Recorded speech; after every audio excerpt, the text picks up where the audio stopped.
बिस्मिल्लाहिर्रहमानिर्रहीम। दोस्तों, अरशद लोधी काम दियां गल्लां नाल हाज़िर खिदमत है। की हाल ने? ठीक हो? खरीयत नाल हो? दोस्तों, एक सच्चा ते बड़ा सबक अमोज वाक़या है किसी दोस्त को मैं सुनिया है, तो मैं सोचा कि यार अज दोस्तां नाल शेयर कर दईए कि ताकि लोगों को पता लग जाता है कि यार वारदातां किस किस तरीके नाल हो रही हैं, ताकि तुसी इन्हां फ्रॉड कोलों, इन्हां बेईमानियां जिहड़ी लोग करना शुरू होए ने, तुसी बच जाओ।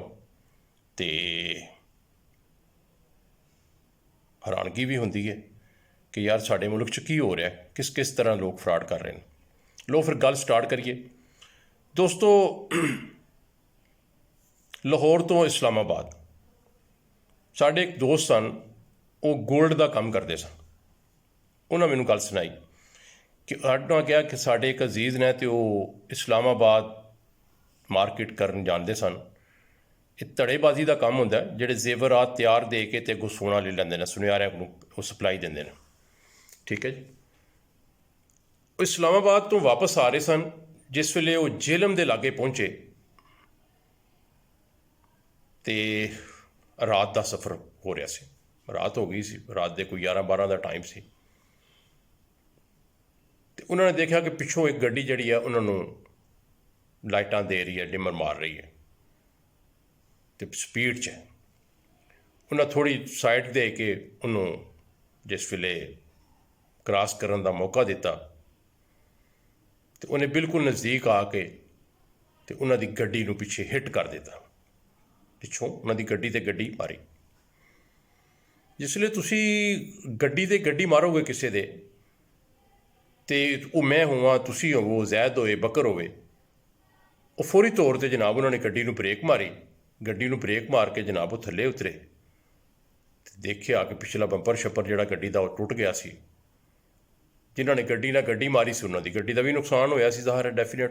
पिछों गड्डी मारी उन्होंने। उतरे जिस वेले ते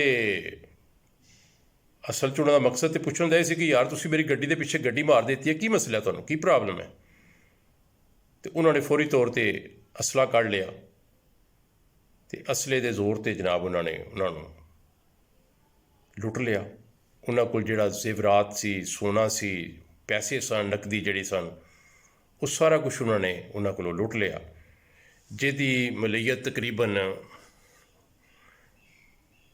कम अज़ कम 1 करोड़ रुपया बनती सी, या प्लस ही करोड़ तो। दोस्तों, उन्होंने वो सोना लुट के ते राह पे हुण वो जिहड़ा बंदा जिहदे वो करोड़ रुपये का नुकसान हो गया, वो परेशान सी। वो सी ते उहदा ड्राइवर सी कि यार साडे नाल होया की है। उन्होंने बड़ी गौर की। खैर उन्होंने वापस तो आना सी, अपना सफ़र उन्होंने जारी शुरू किया, तो रस्ते च गौर करते आए कि यार साडे नाल होया की है।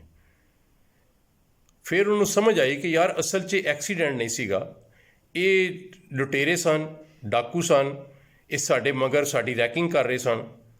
तो इन्होंने सानू मौका पा के, जिथे सानू देखा कि उजाड़ जगह आ गई है, हनेरा हो गया, साडी गड्डी के पिछे गड्डी मार के अपना 20-25 हज़ार का नुकसान करके तो साढ़े को करोड़ रुपए का समान खो के नस गए ने।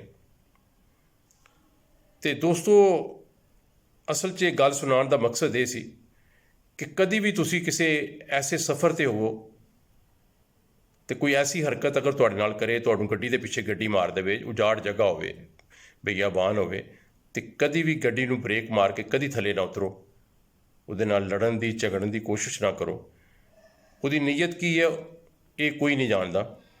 वो हादसा जिहड़ा है वो मतलब उन्होंने जानबूझ के किया या इतफाकी है, ये तुसी तो नहीं जानते उहदी नीयत नूं।